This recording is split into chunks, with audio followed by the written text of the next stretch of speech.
네, 교육일부가 이렇게 무사히 성경학교를 마치게 된 걸 너무 감사드립니다. 하나님께 감사드리고 또 교육일부 수고한분들 위해서 박수 한번 해주시겠습니다. 감사합니다. 오늘 하나님의 말씀 마태복음 5장 11절부터 18절 말씀 교독으로 봉독하겠습니다. 나를 인하여 너희를 욕하고 핍박하고 거짓으로 너희를 거스려 모든 악한 말을 할 때에는 너희에게 복이 있나니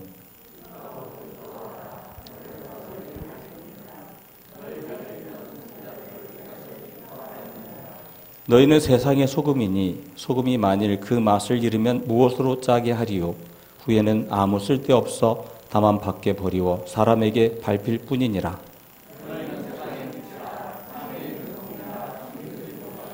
사람이 등불을 켜서 말 아래 두지 아니하고 등경 위에 두나니 이러므로 집안 모든 사람에게 비추이느니라.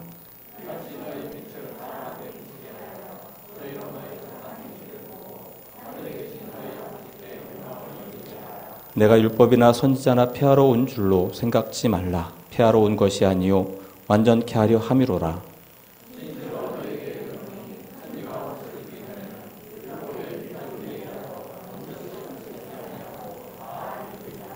아멘. 오늘 우리에게 주시는 하나님의 말씀은 마태복음 5장 1절부터 11절부터 18절 말씀으로 세상의 소금과 빛의 사명을 다하라 하십니다. 예수님께서는 우리에게 너희는 세상의 소금이다. 너희는 세상의 빛이다. 라고 말씀하셨습니다. 우리는 나의 의사와 상관없이 예수님을 믿는 하나님의 자녀라고 한다면 세상의 소금이요 빛이 된 것입니다. 하지만 그 사명을 다하지 못한다면 맛을 잃은 소금처럼 밖에 버려 사람에게 밟히는 것처럼 될 수밖에 없다라고 하는 것이죠. 교회인 우리가 세상의 소금이며 빛이라는 말씀을 깊이 새기고 그 사명을 감당할 때 먼저는 자녀들과 가족들, 가까운 사람들에게 복이 될 것이고 또 세상에 맛깔나게 아름답게 변화된 것을 보게 될 줄 믿습니다. 오늘은 교육일부 헌신 예배로 드리고 있습니다. 코로나의 여러 가지 어려운 가운데서 유치부 성경학교가 주일마다 진행된 것을 하나님께 감사드리고 또 영상으로나마 이렇게 보고하게 된 것을 감사하게 생각합니다. 이번 유치부 성경학교는 에베소서 6장 11절 말씀 중심으로 하나님의 전신갑주 빅토리 어드벤처라는 내용으로 진행하게 됐습니다. 에베소 6장 11절 말씀 함께 읽겠습니다. 마귀의 계계를 능히 대적하기 위하여 하나님의 전신갑주를 입으라.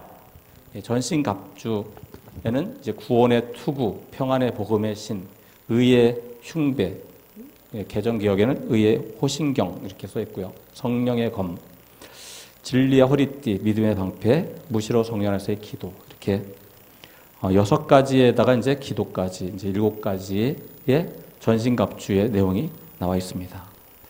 이 땅에는 우리를 쓰러뜨리려고 안달이 나 있는 마귀의 세력이 있다라고 하는 것이죠. 이런 마귀의 괴계에 넘어가지 않고 마귀의 계계에 오히려를 무너뜨리기 위해서 우리는 구원의 투구, 구원의 그런 확신을 가지고 또 그 확신 갖고 있다면 우리는 평안한 마음을 가지게 됩니다. 그래서 평안의 복음의 신을 신고 또 그 평안의 마음의 소유자로서 또 그 평안한 마음을 전달할 수 있는 우리를 보고 사람들이 예수님을 믿게 되겠죠.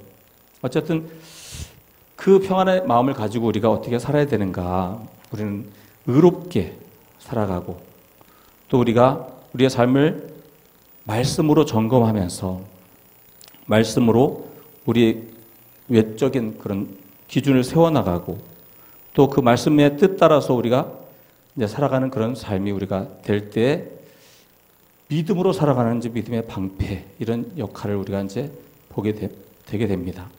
그래서 결과적으로 이제 이 모든 것들 마귀의 계계를 넘어가지 않도록 하는 가장 좋은 어떻게 간단한 방법은 무시로 성령 안에서 기도하는 거죠. 이게 구원의 투구냐, 평안의 복음의 신이냐, 이게 방패냐, 이런 막 이렇게 복잡하지만 결과적으로 뭐 하자는 거냐면 마귀가 우리를 쓰러뜨리려고 하는 어떤 그런 계기에 넘어가지 않게 하기 위한 것. 그런 것이니까 이렇게 말씀 여러 가지 막 이렇게 하지만 대체적으로 여섯 가지 내용을 다 보면 거의 말씀과 기도가 이렇게 합해져 있는 것을 이제 보게 됩니다. 어쨌든 마귀의 사탄의 계획을 파멸하는 삶이 되고 주의 자녀들이 마귀의 계획을 능히 무너뜨리고 말씀으로 살아내도록 승리하도록 우리가 교회 학교를 기도하며 또 교회 학교에 많은 아이들을 보내주고 또 후원해주는 그런 사역들이 계속되어야 될 줄 믿습니다. 오늘 읽은 말씀 산상수훈의 말씀을 우리가 보게 될 때 이 말씀도 마귀의 계계를 멸하는 하나님의 전신갑주를 입은 하나님의 자녀들이 뭘 해야 되느냐, 그리스도의 사명이 무엇인가 라고 하는 것에 대해서 말씀하고 있는 것을 보게 됩니다. 하나님의 전신갑주를 입은 삶을 한마디로 얘기할 때 영적 전쟁을 하는 우리의 신앙생활이라고 할 수 있고, 또 그것을 이 복잡한 그 전신갑주의 내용을 간단하게 설명하자면 주님처럼 살아가는 그런 삶이다, 이렇게 요약할 수가 있습니다. 오늘 읽은 말씀, 우리 그 산상수훈의 그 말씀을 마태복음 5장을 잘 보게 되면 이 말씀도 팔복의 말씀을 우리가 잘 알고 있죠. 그 11절 말씀 앞부분이 이제 팔복의 말씀인데, 이 팔복의 말씀을 하시고서 주님께서 뭐라고 얘기하냐면 너희들은 이 땅의 소금이요 너희들은 이 땅의 빛이다, 이렇게 선포하시는 것입니다. 팔복의 말씀을 하시고 왜 갑자기 이것을 선포하게 됐을까, 이런 생각을 우리가 해보게 되는 거죠. 그래서 우리가 본문 말씀을 보게 되면 세상에 소금과 빛이 되는 삶은 예수 그리스도께 속해 있는 사람이라면 누구든지 감당할 수가 있다라고 예수님이 말씀하시는 것을 생각나게 한다라고 하는 것입니다.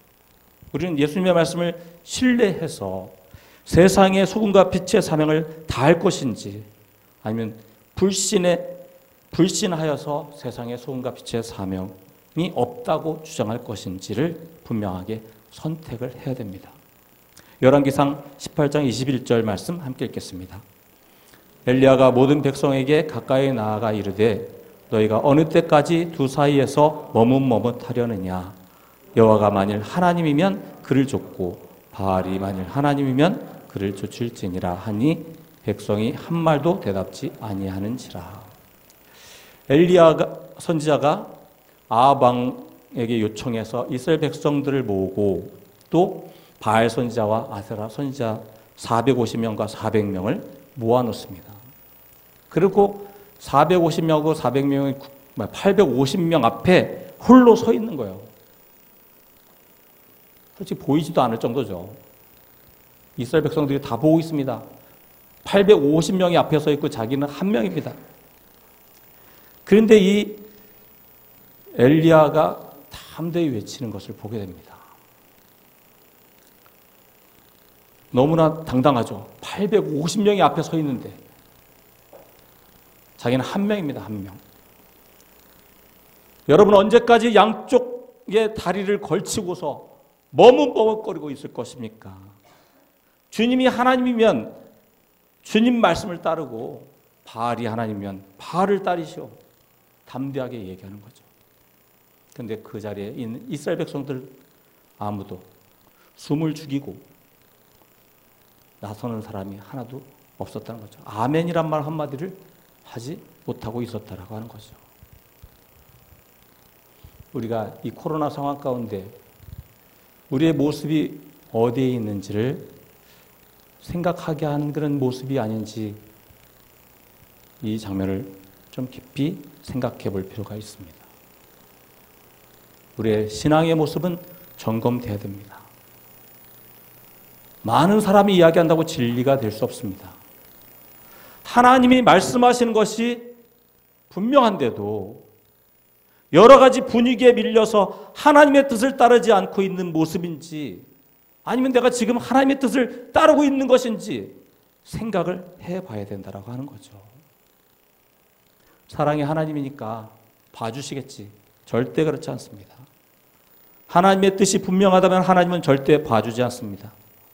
세상은 초범을 봐주지만 하나님은 초범에 대해서는 더 엄격하게 다스립니다. 왜냐하면 처음에 잘못되면 완전히 잘못 나가기 때문에 성경을 여러 번 보십시오. 초대교회 때 엄했습니다. 거짓말 한 번 해도 죽어요. 모세가 성막을 만들고 처음에 지은 죄에 대해서는 너무나 엄격하게 다스렸습니다. 왜냐하면 하나님 돌아오기를 원하기 때문에. 그런 사건을 통해서 다시 한번 하나님 앞에 되도록히 서길 원하기 때문에 절대로 안심하지 마십시오. 사랑의 하나님이니까 봐주겠지? 절대 그렇지 않습니다. 우리 영혼을 위해서도, 우리의 영원한 생명을 위해서도 하나님은 절대로 봐주지 않습니다. 우리가 이 성경 말씀을 다시 한번 돌아가면서 이 선택의 문제에서 다시 한번 이 산상수훈 쪽으로 이제 돌아가게 되면 예수님처럼 살려고 노력하는 거 너무나 당연한 것입니다. 해야 되는 거죠. 오늘 말씀대로 예수님처럼 이 세상의 소금과 빛의 사명을 다하려고 최선을 다하는 것이 우리의 신앙의 삶입니다. 그게 안 되면 기도의 자리에 나와야 되는 거죠. 그게 안 되면 하나님을 붙들어야 되는 것이죠. 뭐 코로나 상황이 아니라 전쟁통에도 예배는 드려져야 됐고 예배 시간을 지키고 이런 게 중요한 게 아니라 하나님을 붙들어야 됐고 하나님 앞에 나가야 됐고 어떤 예배 시간에 모이지 못하는 이런 게 중요한 게 아니에요. 내가 지금 정말 하나님이 필요하고 하나님을 붙들고 있고 정말 내가 하나님과 함께 살아가고 있는지 이게 중요한 것이지 예배 시간에 못 놀 수도 있습니다. 그 외형적인 게 우리의 판단 기준이 아니에요.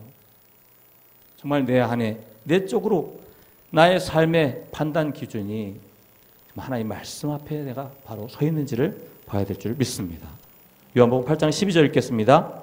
예수께서 또 일러 가라사대 나는 세상의 빛이니 나를 따르는 자는 어두움에 다니지 아니하고 생명의 빛을 얻으리라. 아멘. 우리가 조금 부족하더라도 빛이신 예수님을 따르게 되면 우리는 생명의 빛을 얻게 된다고 말씀하고 있습니다. 우리는 빛이 되려고 노력하면 안 됩니다. 우리는 그냥 이미 빛이에요. 주님을 따르는 자들이기 때문에. 그 생명의 빛을 어떻게 우리가 밝힐 것인가가 중요한 것이지 그것이 되게 하려고 하는 것이 아니라고 하는 거죠. 그래서 이단들이 많이 속이는 게 그런 거예요. 자기는 하나님의 자녀라는 거예요. 예수 믿는 사람 다 하나님 자녀입니다. 엉뚱한 쪽으로 포커스를 맞춰갖고 빠져들게 만드는 거죠. 우린 다 하나님의 자녀야. 하나님 자녀로서 어떻게 살아가냐가 중요한 거지. 우린 다 빛이고 우리는 다 소금이야. 근데 그 맛을 잃어버릴까? 그것이 걱정되는 거지. 우리는 빛이다라고 이미 세상 사람들이 우리를 쳐다보고 있어요. 그 빛을 보기 위해서. 저 빛이 바래지는 것을 기대하고 있는 것이죠. 근데 그것이 죽어져 가게 될 때 세상에 소망이 없는 것입니다. 우리가 주님을 따르면 생명의 빛을 얻게 된다 그랬는데 그러면 예수님은 지금 따를 수는 없잖아요. 보이지가 않으니까. 그러면 성경 속에서 물론 기도 속에서도 그렇게 있겠지만 성경 속에서 예수님이 어떻게 사셨습니까? 우리가 그것을 보는 것이죠. 그것이 우리 마태복음 5장 3절에서부터 10절까지 팔복의 말씀을 우리가 볼 수 있습니다. 교독으로 읽겠습니다. 심령이 가난한 자는 복이 있나니 천국이 저희 것이며 온유한 자는 복이 있나니 저희가 땅을 기업으로 받을 것이며 긍휼히 여기는 자는 복이 있나니 저희가 긍휼히 여김을 받을 것이며 화평케 하는 자는 복이 있나니 저희가 하나님의 아들이라 일컬음을 받을 것이며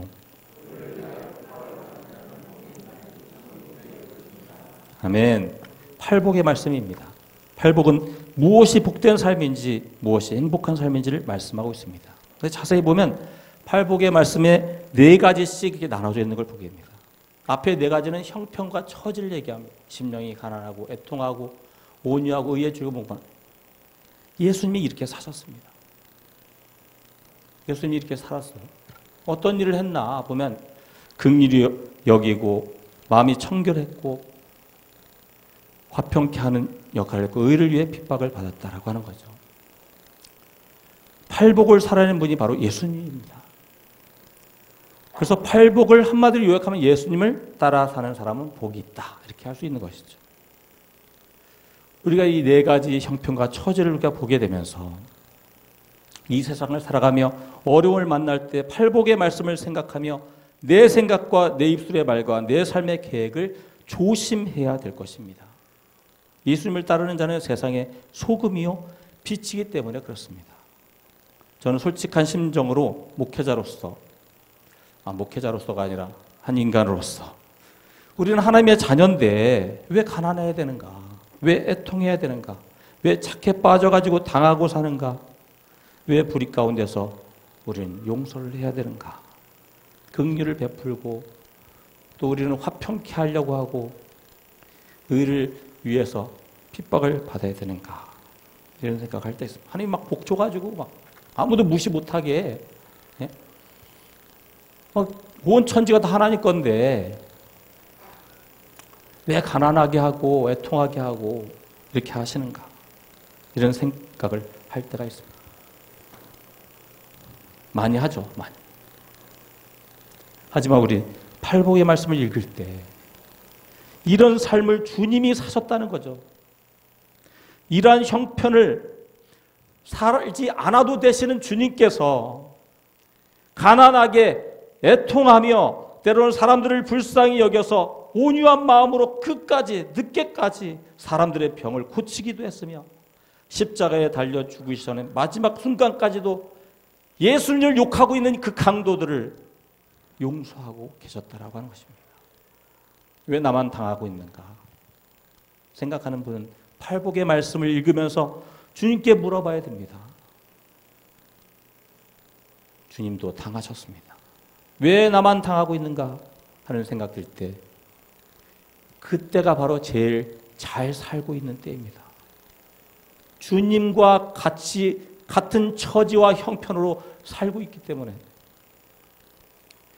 주님과 같은 생각을 할 수 있는 그런 순간이기 때문에 우리는 그때가 잘 살고 있는 것입니다. 별로 그러고 싶진 않죠. 가난하게 살고 싶진 않고. 하지만 나는 정상적으로 바르게 살았는데도 난 깨끗하게 살았는데도 왜 이렇게 이 모양 이 꼴이 됐을까 그럴 때 그게 진짜 잘한 거 아니에요? 사기쳐가지고 잘 되는 것보다 바르게 살아서 이렇게 됐다면 주님이 제일 이해할 수 있고 주님 앞에 제일 칭찬받을 수 있는 그런 삶을 살아온 것입니다. 예수님의 형편과 처지를 우리는 생각해야 됩니다. 예수님 머리 둘 곳이 없었고 주님은 먹을 게 없어서 성전 앞에 있는 무화과 나무를 뒤졌습니다. 잘 생각해보면 참 말도 안 되는 얘기죠. 사람들 병을 고쳐주고 그렇게 막 엄청난 역사를 일으키는 그런 분이 그 먹을 게 없어가지고 무화과 나무 뒤지고 화딱지 나갖고 그거 죽으라고 명령까지 하고 그러잖아요. 우리가 생각을 많이 해봐야 되는 거죠. 주님과 동행하는 삶에 있어서 어려움과 고난은 주님을 따르고 있는 삶이다. 이 처지가 극복되면 더 좋겠지만 그렇지 않다 하더라도 우리는 주님과 함께 한다는 것을 꼭 잊지 말아야 된다고 하는 거죠. 조금 부족하더라도 우리는 주님을 따르려고 노력해야 됩니다. 그 순간이 세상의 소금의 사명을 감당하는 것이고 세상의 빛의 사명을 감당하는 것입니다. 여러분 달의 모양 여러분 잘 알죠, 그렇죠? 달의 모양이 여러 가지입니다. 초승달도 있고 점점점 채워져가는 상현달도 있고 꽉 찬 보름달도 있고 반달이 되어가 줄어드는 하현달도 있고 눈썹 모양의 금음달도 있습니다. 예수님이 태양과 같은 그런 빛이라고 한다면 우리는 어떻게 보면 주님과 함께 주님을 따르다 보니까 생기는 그런 빛이기 때문에 달과 같은 그런 존재일 수 있습니다. 하지만 초승달처럼 금음달처럼 너무나 아무것도 아닌 그런 빛 같지만 어두운 밤길에 작은 도움이라도 될 수 있다라고 하는 거죠. 부족하지만 우리는 주님을 따르려고 할 때 세상은 빛을 보게 될 줄 믿습니다. 마태복음 5장 16절에서 17절 말씀 읽겠습니다. 이같이 너희 빛을 사람 앞에 비추게 하여 저희로 너 착한 행실을 보고 하늘에 계신 너희 아버지께 영광을 돌리게 하라. 내가 율법이나 선지자나 폐하러 온 줄로 생각지 말라. 폐하러 온 것이 아니요 완전케 하려 함이로라. 아멘. 이번 유치부 성경학교를 통해서 마귀의 괴계를 능히 대적하라고 유치부 어린이들과 함께 나누게 됐습니다.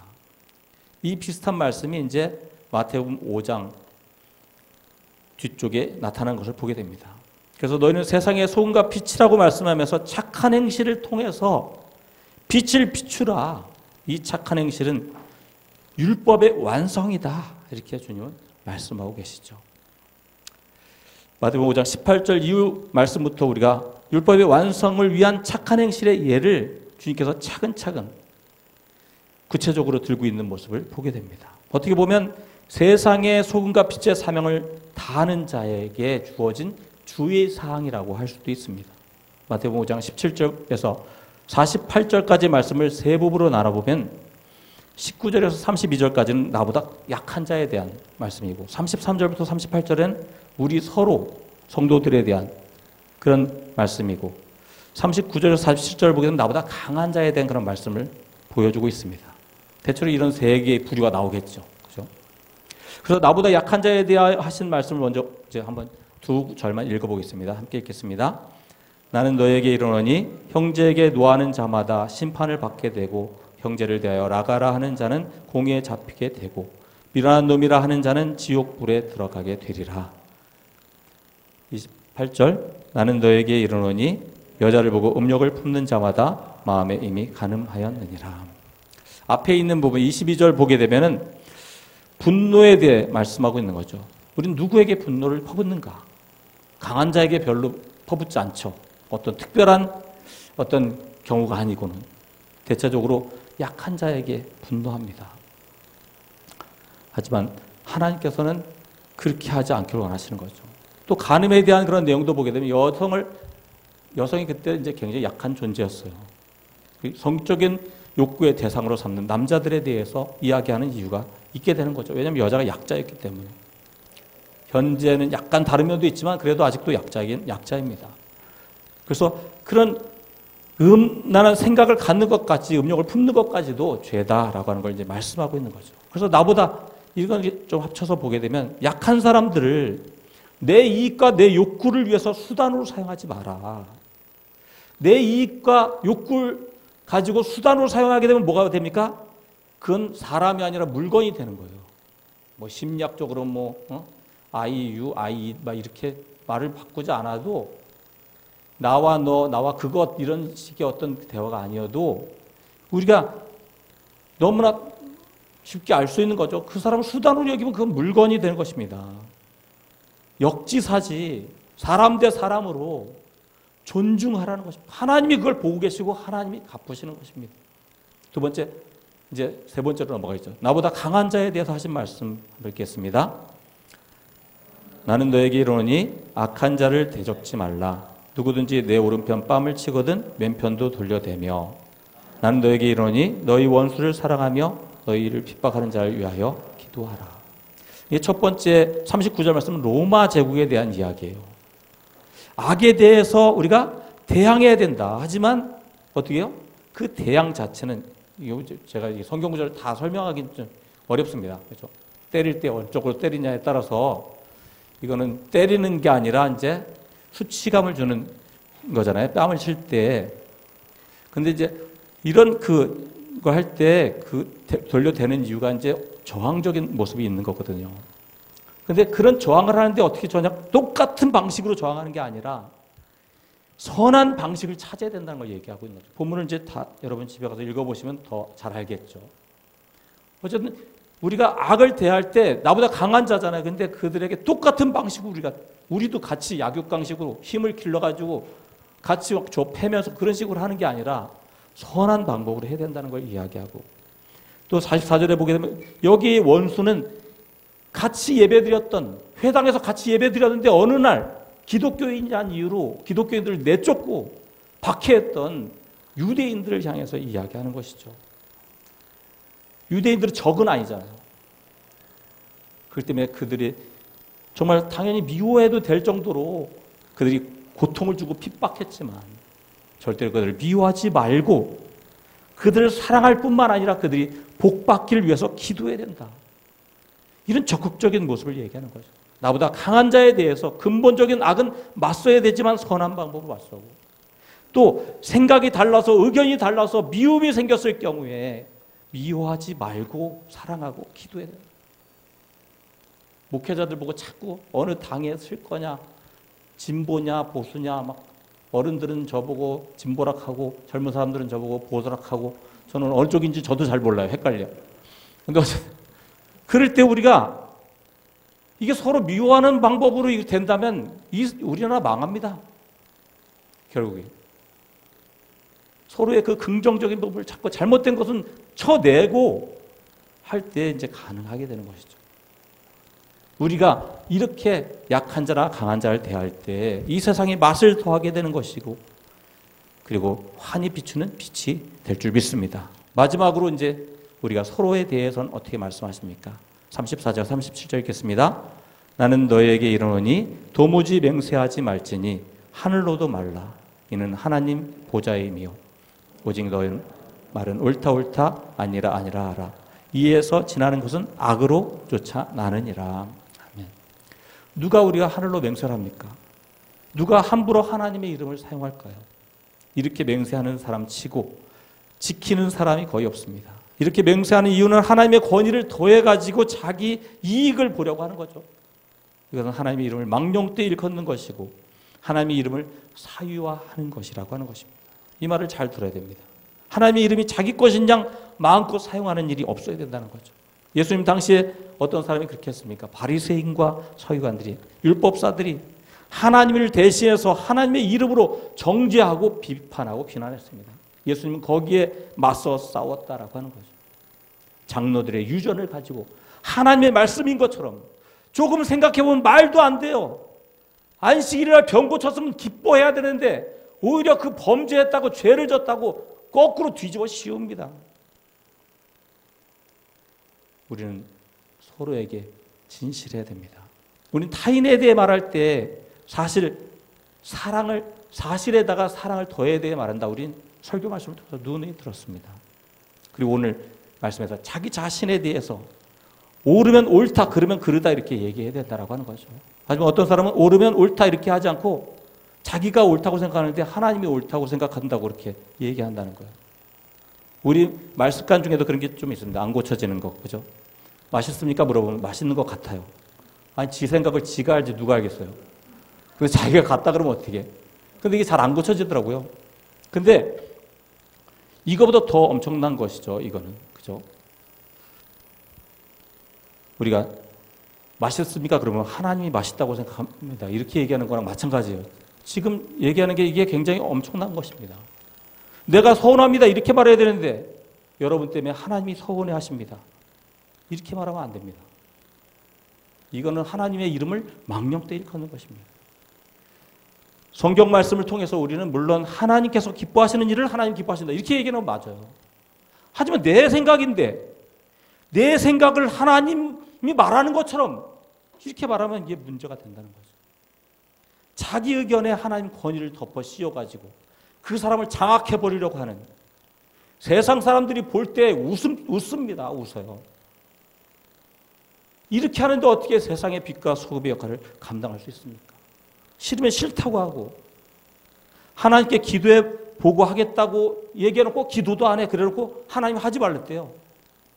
지 생각이지 그건. 절대 이렇게 하면 안 된다는 거죠. 성도 간의 이야기입니다. 차라리 나는 하기 싫지만 하나님께 기도해 볼게, 이렇게 얘기하는 건 맞습니다.